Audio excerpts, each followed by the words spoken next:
Hi viewers, welcome to our channel. ప్రస్తుతం మనతో పాటు భరద్వాజ్ గారు సీనియర్ జర్నలిస్ట్ ఉన్నారు. వారితో ఒకసారి మాట్లాడదాం.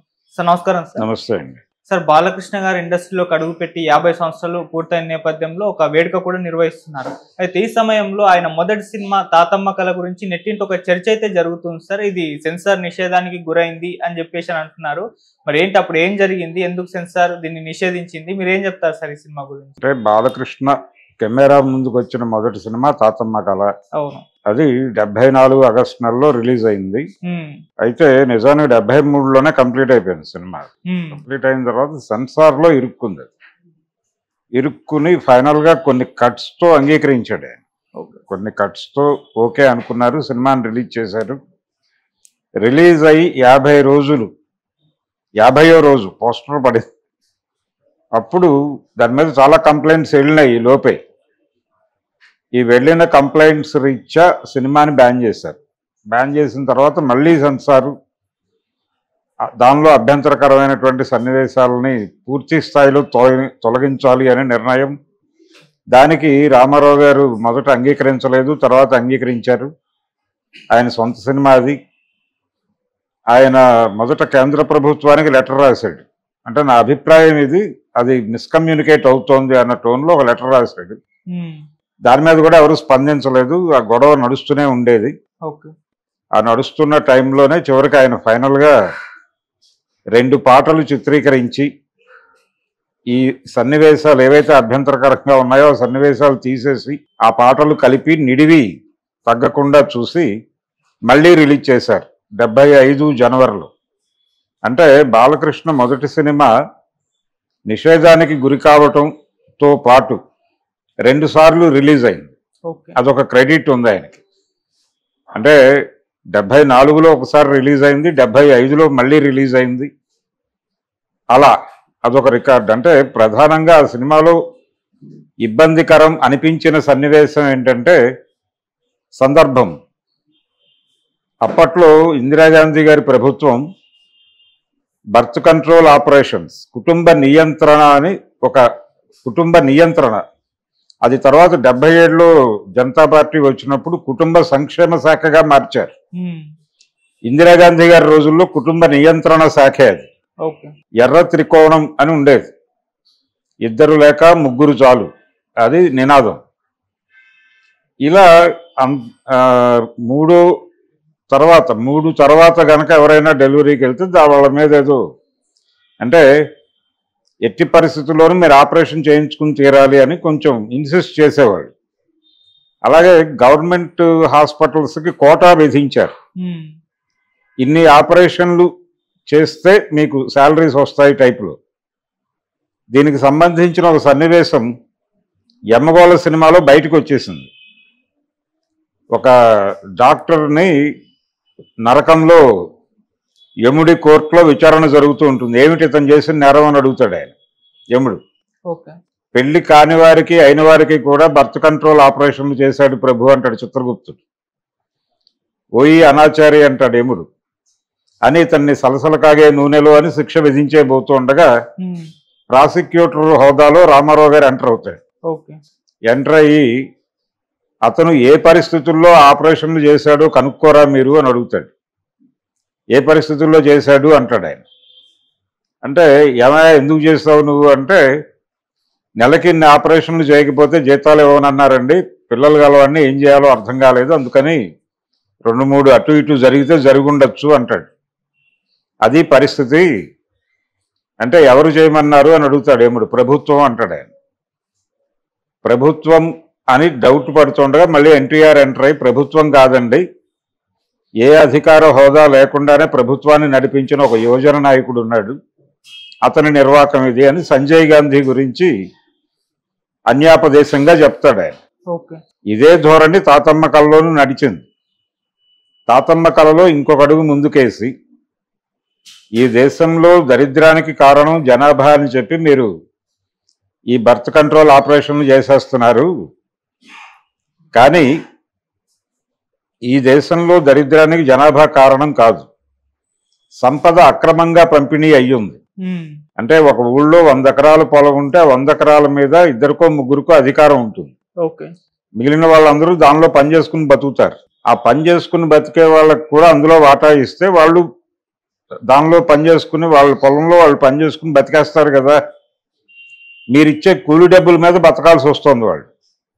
వాళ్ళకి ఎక్కువ మంది పిల్లలు పుడితే వాళ్ళు ఆ పిల్లల్ని పెంచడం ఇబ్బంది అయిపోతుంది కాబట్టి దరిద్రం పెరిగి మీ మీద కోపం పెరుగుతుంది.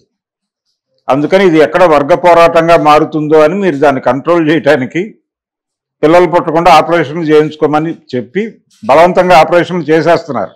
ఓకే, ఇది కారణం అని ఎస్టాబ్లిష్ చేస్తూ ఒక 2-3 సీన్స్ ఉన్నాయి దానిలో. అది అభ్యంతరకరం. అందులో పైగా భానుమతి క్యారెక్టర్తో ఒక డైలాగ్ పెట్టాడు ఆయన.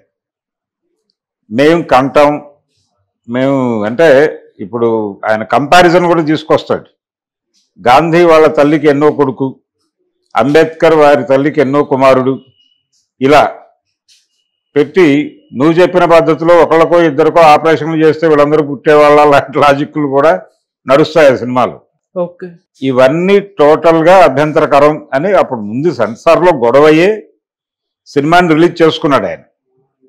రిలీజ్ అయిన తర్వాత మళ్ళీ వివాదం రేగింది. వివాదం రేగి ఇది పూర్తిగా కట్ చేయలేదు, మినిమం అంటే కొన్ని డైలాగ్స్ మాత్రమే తీసేసి సినిమా రిలీజ్ చేశారు. ఇది కరెక్ట్ కాదు. ఇప్పటికీ కేంద్ర ప్రభుత్వ విధానాన్ని విమర్శిస్తూ ఇందులో కంటెంట్ ఉంది అని కంప్లైంట్లు వెళ్ళినాయి. ఆ కంప్లైంట్ల మీద స్పందిస్తూ బ్యాన్ చేశారు సినిమాని 74లో. బ్యాన్ చేసిన తర్వాత ఆయన పోరాటం ఆయన చేసి ఫైనల్గా వదిలేసుకున్నాడు. అలా 2-3 సినిమాలు కనిపిస్తాయి ఆయన చరిత్రలో.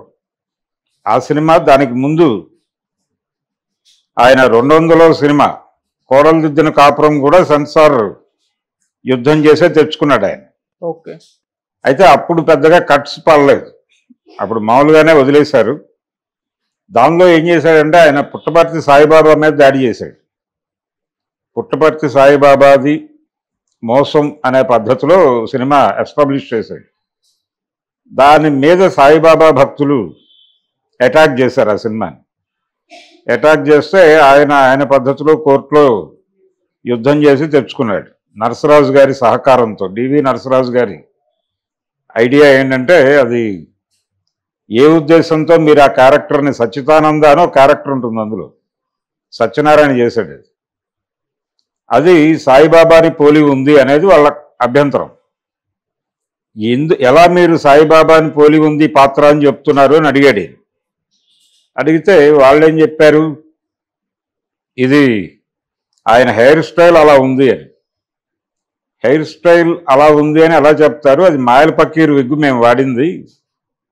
మాయల పక్కీర్ హెయిర్ స్టైల్కి సాయిబాబా గారి హెయిర్ స్టైల్కి ఏమైనా పోలిక ఉందేమో మాకు తెలియదు. మేమైతే ఈ వాడిన విగ్గు మాయల పక్కీర్ విగ్గు, జనరల్గా అన్ని సినిమాల్లోనూ వాడేదే, మేము కూడా రెంట్ కట్టి తెచ్చుకున్నదే అని అవన్నీ సమర్పించి ఫైనల్గా వాళ్ళు సర్టిఫికేట్ తెచ్చుకుని సినిమాని రిలీజ్ చేసుకున్నారు. ఇలా ఆయన ఆ సమయంలో సెన్సార్తో ఇబ్బందులు ఇలా నడిచాయి. తాతమ్మ కళలో ఇంకొంచెం ఎక్కువ గొడవైంది. ఆ తర్వాత ఆయన యమగోళలో కూడా ఇదే కంటెంట్తో నడిచాడు. అయితే ఆ 2 సినిమాలకి ఆయనే నిర్మాత కాబట్టి ఇబ్బంది లేదు. యమగోళకి ఆయన నిర్మాత కాదు, వెంకటరత్నం గారి నిర్మాత. వెంకటరత్నం గారిది కూడా నిమ్మకూరే. ఆయన ఏం అనలేని పరిస్థితి. సెట్లో నరసరాజు గారు రామారావు గారు కలిసి కూర్చుని డైలాగ్స్ని ఇంప్రవైజేషన్ పేరుతో మార్చేవాళ్ళు. ఈ మార్పులు ఎక్కడ సెన్సార్లో ఇరుక్కుని ఇబ్బంది పెడతాయో అని ఆయనకు టెన్షన్. ఇది నరసరాజు గారు తన ఆత్మకథలో రాశాడు. వెంకటరత్నంకి నిద్ర ఉండేది కాదు, టెన్షన్తో ఉండేవాడు. సినిమా ఫైనల్గా రిలీజ్ అయ్యి, ఇక్కడేమో కాంగ్రెస్ ప్రభుత్వం, వెంగళరావు గారు సీఎం, ఈ సినిమా నిండా కాంగ్రెస్ పార్టీ మీద దాడి. సినిమా ఆపేస్తే ఏంటి పరిస్థితి? అప్పటికి హైయెస్ట్ బడ్జెట్ సినిమా అది. యమలోకం సెట్లు ఇవన్నీ వేసి తీశారు. సినిమా ఆగిపోతే అనేటువంటి ఒక సందేహంతో నిద్ర పట్టేది కాదు వెంకటరత్నానికి. ఫైనల్గా సినిమా రిలీజ్ అయ్యి సెన్సార్ పూర్తి చేసుకుని రిలీజ్ అయ్యి హిట్ టాక్ వచ్చిన తర్వాత అతను కంటి నిండా నిద్రపోయాడు అని రాస్తాడు ఆయన. అలా అదొక వివాదం. దాని మీద కూడా ప్రయత్నం చేశారు, సినిమా ఆపుదామని, అవలేదు. అది వెళ్ళిపోయింది. ఆ తర్వాత కూడా ఆయన కాంగ్రెస్ పార్టీ మీద తన సినిమాల్లో దాడి చేయటం అనేది చాలా మామూలుగా నడిచేది. ఇందిరాగాంధీని టార్గెట్ చేసి ఆయన సినిమాలో ఒక పాట పెట్టుకున్నాడు. రోజులన్నీ మారే నీ పోజులు ఇంకా ఆపవే, డబ్బులున్న బొమ్మ నీ డాబులు ఇంకా చల్లవే, కోడి గొంతు నొక్కి తొలి పొద్దునాపలేవే లేవు, ఇలాగా ఓ పాట పెట్టి ఇందిరాగాంధీని టార్గెట్ చేస్తూ, అంటే హీరోయిన్ ఏడిపిస్తూ పాట.